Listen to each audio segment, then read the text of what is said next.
Happy Friday, everyone. Thanks for joining us today on this edition of Business Daily. I'm Ji-yoon in Seoul. Let's get started with a glimpse of today's highlights. With today marking 1 month since Korea's first ever anti-graft law, or the 김영란 Act, came into effect, we take a look at changes across different industries. We sit down with the head of the African Development Bank to talk about Korea's investment in Africa and how a strong partnership has helped both parties grow over the years. These stories and more coming right up. But first, Korean manufacturers are still at unease about the state of the local economy. The Bank of Korea says its business survey index of manufacturing firms stood at 71 in October, unchanged for the third straight month.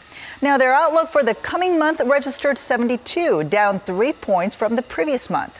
A figure under 100 means pessimism prevails. But some sectors saw a rise in sentiment, with electrical equipment firms and automakers seeing improved numbers. Meanwhile, in a separate survey by the Federation of Korean Industries, the overall business sentiment for November was gloomy, falling to a 3-month low. This as an increasing number of local firms expect the slump in demand to continue both at home and abroad. Korea has vowed to invest about $1.4 billion over the next decade to develop technologies deemed vital for the fourth industrial revolution. This is according to Finance Minister Yoo Il-ho, who spoke at an international conference held in Seoul on Friday.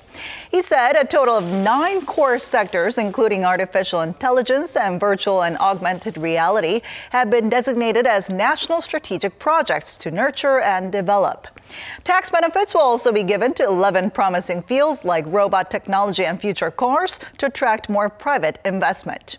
The country's top economic policymaker added that he will make software training mandatory for elementary and middle school students and increase the number of universities that specialize in the field. And moving on to markets, to give us a wrap-up of this week's stock market action, we have our Business Daily's markets contributor, Choi Jin-seok, joining us on the phone today. Hello, Jin-seok. Thanks for having me. So as we close the week, how was the last day of trading? On Friday, the Kospi fell by 0.2% to close at 2019.42, while the Kosdaq followed with a 1.3% downtick. Both foreigners and institutional investors who unloaded massive amounts of shares dragged down the Kospi index despite stock buying by retail investors. By sector, pharmaceuticals once fell by almost 4%, while the technology sector performed relatively well. Blue chip stocks showed a mixed picture. Samsung Electronics enjoyed a decent rally after news that heir apparent Lee Jae-yong joined the company's board. Expectations for an earnings rebound in Q4 also helped lift share prices.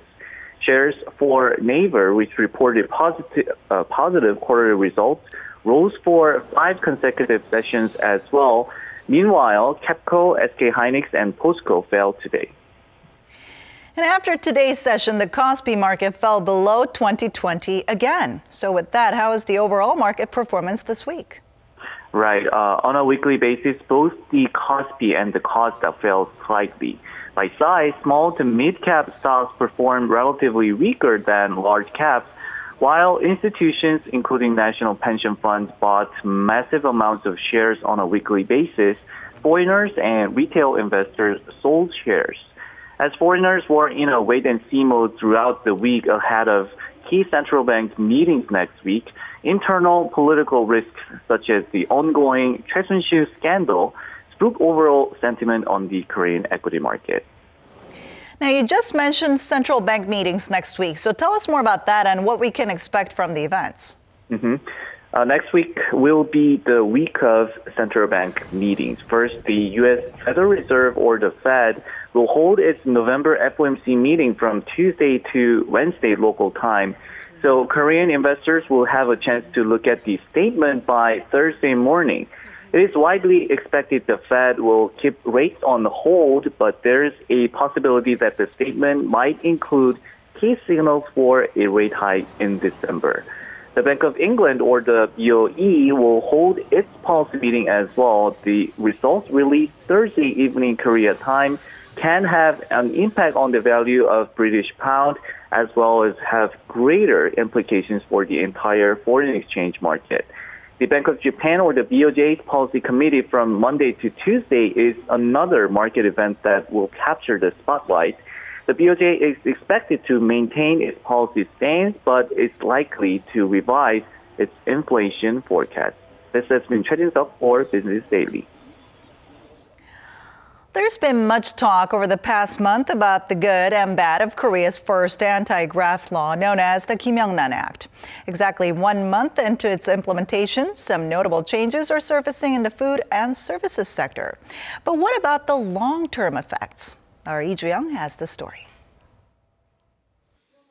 It's lunchtime at Ture, a Korean restaurant in Jongno-gu district where many government complexes and public offices are located. What would have typically been a full house at this time, it's close to being empty. The owner says he has even had to let go of many employees. It would be different if we were serving customers who eat on lower budgets, but more than half of our sales come from meals over $35, so we've definitely seen a hit in sales. High-end Korean restaurants are just one of the many businesses that have seen sales plummet since the anti-graft law went into effect on September 28th. Transactions for flowers in the wholesale market have experienced a 22% on-year dip in sales in October. Some golf courses have cut their membership fee by an average 20% as demand from companies looking to treat clients has been on the slide. Despite concerns about the new law hurting already sagging domestic consumption, experts say the repercussions will be temporary. When you just think about the impact on the economy, what we're seeing now will be temporary. What I mean by that is, it'll be limited to 1 or 2 quarters, because I believe businesses will start to adapt. On the other hand, supermarkets like E-Mart have seen an uptick in sales over the past month, with sales of meat, fruits, and vegetables all having risen by double digits. Major convenience store chain CU also said sales of beer and soju rose significantly over the same period, as a growing number of people have been avoiding business dinners and drinking at home instead. Experts say it's yet unclear whether supplementary measures need to be enforced to prove the law effective in the long run. But given that about $9 billion was spent on pampering clients last year alone, they add measures of this nature are necessary to uphold economic order. It all comes down to tackling corruption, placing more emphasis on transparency in business practices. From a company's point of view, this means creating an environment in which they focus on their fundamental competitiveness rather than other means. The Anti-Corruption and Civil Rights Commission also says Korea's economy has the potential to grow by an added 0.65 percentage points.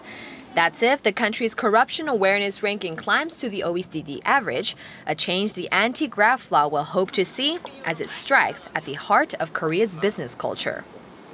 Lee Ju-young, Business Daily. An African delegation was in Korea recently for a series of events aimed at boosting ties. And our Kim Min-ji sat down with the president of the African Development Bank to hear his insights on economic cooperation between Korea and Africa. The African continent, known for its abundant natural resources, has been dubbed the world's last blue ocean. President Park Geun-hye visited 3 countries in Africa earlier in the year and also highlighted the potential of the region. In fact, Korea's investment in the African continent has grown over 5-fold since 2006, while ODA support has jumped 7-fold. Over the years, Korea has also been sharing its own development experiences with Africa. You take a look at a country that used to be so poor. Now, per capita income at that time was just about $167 per person. And today you move that to a country where the per capita income now is well over $27,000, almost $30,000. That is incredible. And I think the lessons there, in terms of what you do with Samuel Undong, in terms of agricultural transformation, what you did in terms of industrial development, those are the things that I believe that Korea is sharing with Africa. President Akinwumi Adesina was part of an African delegation from 41 countries and regional institutions recently in Korea for the Korea-Africa Economic Cooperation meeting. The ministerial meeting was launched 10 years ago to share Korea's development experience and boost cooperation in resource development. Among the achievements at this year's meeting, Korea decided to carry out projects worth $5 billion in Africa over the next 2 years. Access to electricity is going to be critical if you're going to industrialize. But so is investment in roads and rail and ports that allows you to be able to get your manufactured goods and services much faster to the market. Are there any areas of expertise that Korea in particular can give to Africa on either the government or private level? What Korea did in terms of investing in research and development, in innovations and human capital development, I think those are going to be very significant areas of how Africa can build better institutions of training and also skills in things like engineering, computer sciences. These will prepare the young people in Africa for the jobs of tomorrow. The president says he sees Korea as a key partner in the continent's road to industrialization, adding that there's further potential for Korea and Africa to build on their existing alliances and partnerships. Kim Min-ji, Business Daily.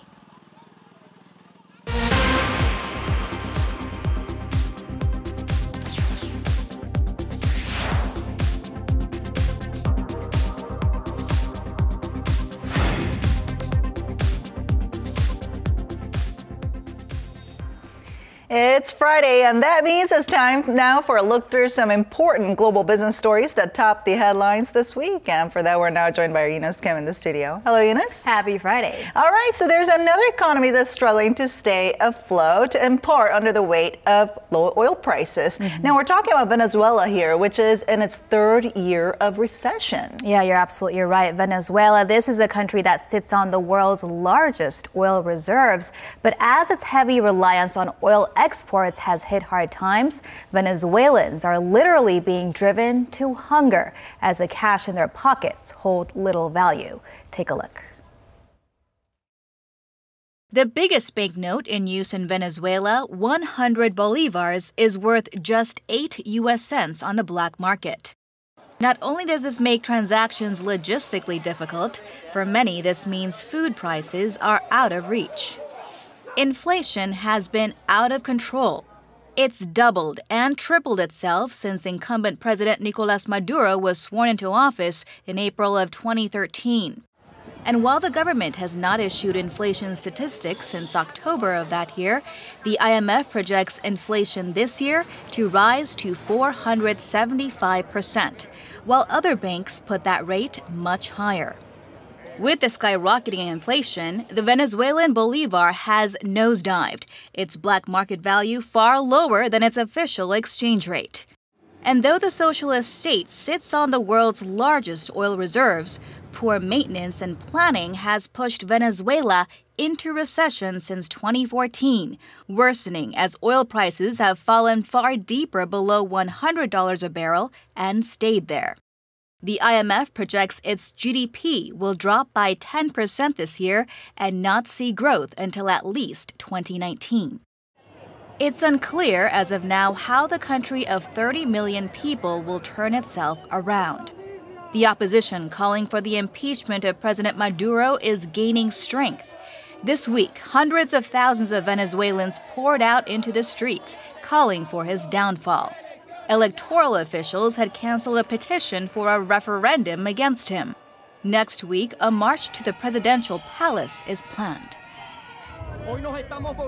Today we are mobilizing against a coup that has been dealt against the Venezuelan people, against the rights of the Venezuelan people to decide their future, their destiny, to leave behind poverty, misery, hunger, and today we are mobilized against this coup. Bondholders in the state-run oil company look to be coming around, answering PDVSA's SOS to accept new payment terms on its bonds maturing next year or risk seeing a behemoth crash to a default. And as Venezuela's central bank prepares to print new bills by the year's end, its biggest note to jump 200 times to a 20,000 bolivar bill, all this looks to be desperate measures to keep afloat, one breath at a time. Well, definitely looks very disastrous there, but let's talk a little bit more about Venezuela's state-run oil company. Now, how much time have they bought with this latest swap deal, and is it enough? Well, that's a great question. And the multi-billion-dollar swap deal does delay maturity of 2017 bonds by 3 years.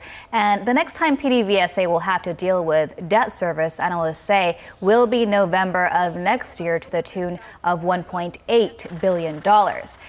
Now, a more difficult problem, though, is the state of the oil company itself. Well, the country heavily relies on oil exports. You saw in the package more than 95% of its export revenue comes from oil.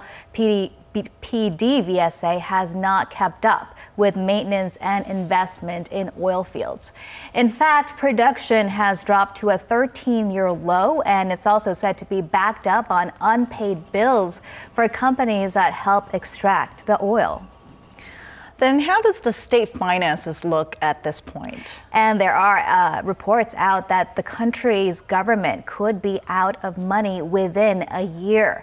In fact, according to some calculations, it's already in the red. Its central bank is said to only have $11.8 billion in reserves, while it has $15 billion in debt it needs to pay back through the end of next year. Now, China had been a heavy investor in Venezuela, lending it billions of dollars over several years. But just late last month, it opted to pull any new funding. Now, at this point, I'm wondering, how did the country get there, and what can the government do to save the country?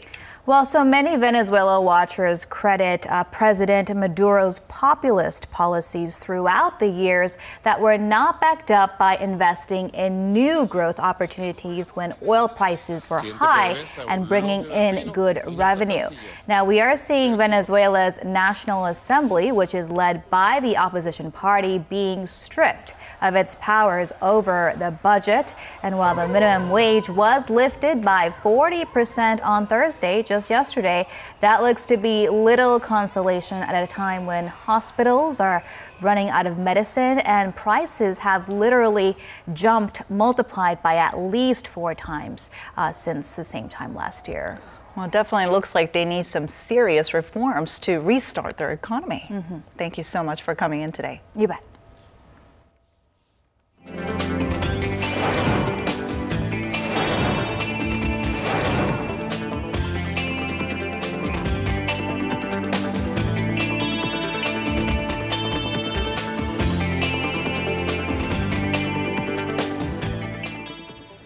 And that wraps it up for today and this week. Thanks so much for watching, and we'll be back next week with more at the same time, same place for your Business Daily. Until then, goodbye.